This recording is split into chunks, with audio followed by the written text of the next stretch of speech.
નમસ્કાર મિત્રો, વિડીયોમાં તમારું સ્વાગત છે। જી હા મિત્રો, અત્યારે હાલ મોટા અને દુઃખદ સમાચાર સામે આવી રહ્યા છે। તો મિત્રો, સમાચારમાં વાત કરીએ તો અમદાવાદ શહેરમાં હત્યાનો સિલસિલો યથાવત હોય એવું લાગી રહ્યું છે। થોડા દિવસ પહેલા ખોખરા, નરોડા અને ઓઢવમાં કરાયેલી હત્યાની ઘટનાઓમાં ચમકા હજુ જમી નથી ત્યાં ગઈ। મોડી રાત્રે ગીતા મંદિર પાસે 3 શખ્સે તેમના મિત્ર કેતન ગોહિલનું ગળું કાપીને હત્યા કરી નાખતા ચકચાર મચી ગઈ છે। જૂની અદાવતમાં સમાધાન માટે બોલાવીને મિત્રના ગળા પર અસ્ત્રો મારી દીધો હતો।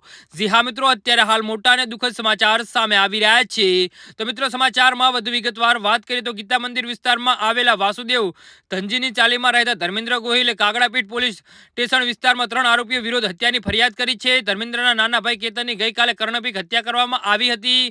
કેતનને તેની પત્ની ચંદ્રિકા, 2.5 વર્ષનો દીકરો યશ અને 8 વર્ષની દીકરી આયાસા સાથે રહેતો હતો। તે નોકરી કરીને ઘરનું ગુજરાન ચલાવતો હતો।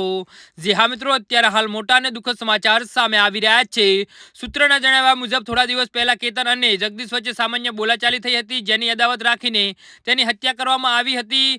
જગદીશ, કેતન, ધર્મેશ અને જયેશ સારા મિત્રો હતા, પરંતુ થોડા દિવસ પહેલા કેતન સાથે જગદીશની બબાલ થઈ હતી। ગઈકાલે મોડી રાત્રે જગદીશને તેના મિત્રો સાથે મળીને કેતનના સમાધાન માટે બોલાવ્યો હતો।